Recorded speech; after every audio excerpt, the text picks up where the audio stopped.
Welcome to Inside Slant. Our guest this week is Jordy Nelson. Jordy, thanks for coming out. No problem. Thanks for having me. So how are you feeling?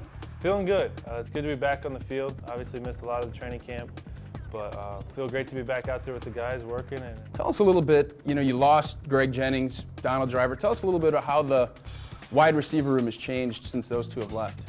it's a little bit different, but I think it's something we adjusted well to through the offseason and even a little bit last year. Greg was injured a lot of the years, so we were having to play without him and deal with that already. And JJ and Randall and I stepping up as the leaders in the room. So I think it helped a little bit with the transition. Then this offseason through OTAs and minicamp and everything, obviously we were the only ones there. We all of a sudden I went from the fourth oldest to the second oldest and kind of stepped up in the leadership role. So, but it's fun, we're enjoying it, trying to get the young guys through training camp caught up, and then even now still working on them even if they're on practice squad, not with the active team. When you say you've kind of stepped up your leadership, what do you mean by that?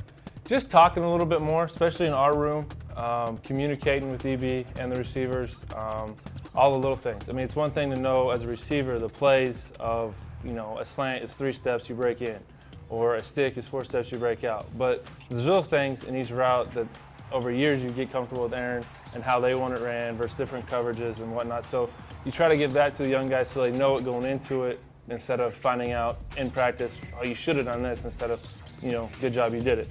As far as the route running and stuff, does it always come back, Aaron wants it done this way, are we going to do that, or does it come down to what Edgar tells you in your room? A little bit of both. Coach Bennett has done a great job with the discipline aspect of it, of, this route is so deep, he wants us to use the right fundamentals, getting off the line, how to run a route, everything like that.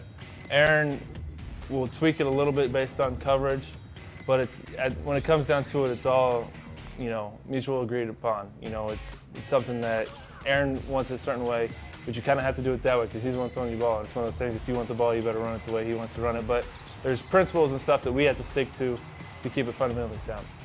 Interesting stat that was brought to my attention when I was researching this was there have not been any fumbles by any wide receivers. And I didn't mean to jinx you, but no fumbles since Edgar Bennett has been your guys' coach. What has he brought, and is that a coincidence, or does he really emphasize that? He definitely emphasizes it.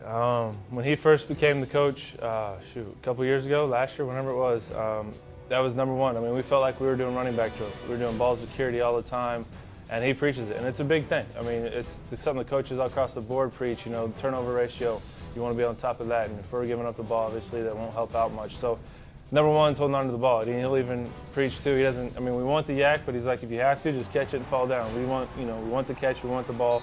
Anything after that, is gravy on top. Looking back from your rookie season to kind of your breakout year where you put up big stats and became a fantasy kind of a football sleeper, what kind of were the big steps that you took from, being a rookie to now being one of the elite wide receivers? A lot of it's just being comfortable. Again, when you're into the offense, when you're young here, you get in the huddle, you hear the play, then as you're running out the lineup, you're really thinking about the play, what I have to do, what are the conversions on it and everything. But once you get comfortable, you hear the play, you instantly know what you got to do, and once you start making plays, you get more opportunities. Tell us a little about your expectation for this coming season, not only you individually, but also as a team. Kind of where are you at right now, and what's your expectations for the upcoming season? As a team, we're still working. Obviously, we got a few more You're days. well rested, right? I am well rested. Not a lot of training camp this year. Yep. Good vet move. Learned it from this guy. guy. Yep. But we just need to go out and perform. We want to be consistent, especially on offense. Third down, red zone, everything. Just be consistent, play to the ability that we know we have in the locker room. And I think if we go out and play well every week, we'll be satisfied with the results. And then just continue to develop throughout the year. I think that's something we've learned the last 2 years. And with the Super Bowl run, it's not really what you do all regular season. Obviously you have to get into the playoffs and into the tournament, but you got to continue to develop, continue to grow as a team, and make sure you're playing your best football at the right time.